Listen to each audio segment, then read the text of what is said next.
Oracle Cloud purchase orders.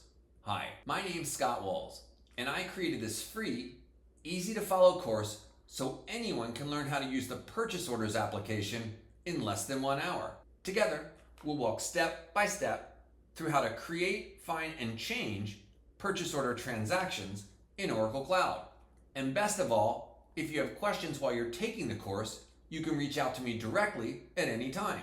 Let me show you how to get started right now. Step 1. Go to Panomere.com, or if you hate typing, click the link below. Step 2.